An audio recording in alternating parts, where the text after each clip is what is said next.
Title: Why You Should Never Throw a Stone into the Market. Long ago, in the heart of an old village in West Africa, there was a bustling market called Oba's Square. People came from far and wide to trade yams, spices, goats, and hand-woven cloth.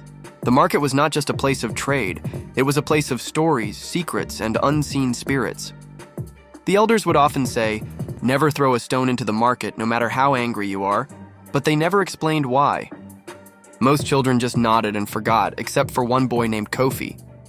Kofi was clever but stubborn. He loved to play pranks and often teased the old women selling tomatoes or shouted strange things to make people laugh. One hot afternoon, Kofi got into an argument with his younger sister Amma.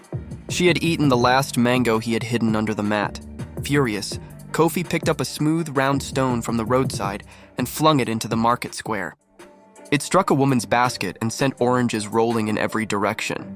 The crowd gasped, but before Kofi could laugh, the air changed. A cold breeze passed, though the sun was high. A goat began to bleat wildly, and even the drummers stopped playing. An old blind man, Baba Aluko, who had sat at the edge of the market for decades, slowly stood up.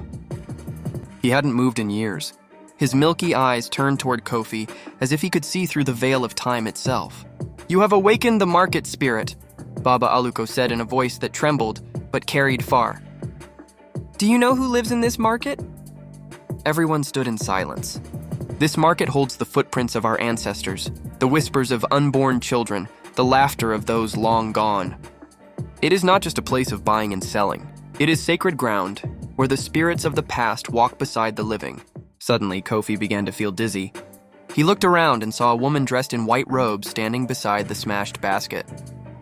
Her eyes were like rivers, deep, flowing, and ancient. "You threw a stone at me," she said softly, not knowing who I was. "I'm sorry," Kofi whispered, trembling. "You must fix what you broke," she said, and with that, she vanished into thin air.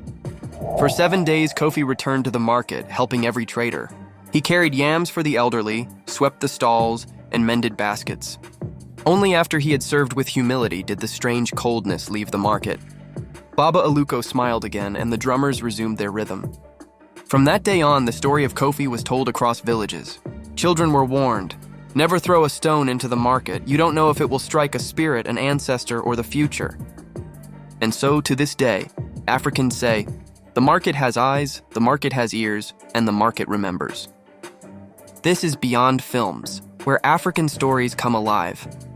Don't forget to like, share, and subscribe for more tales whispered by the ancestors. Until next time, respect the market.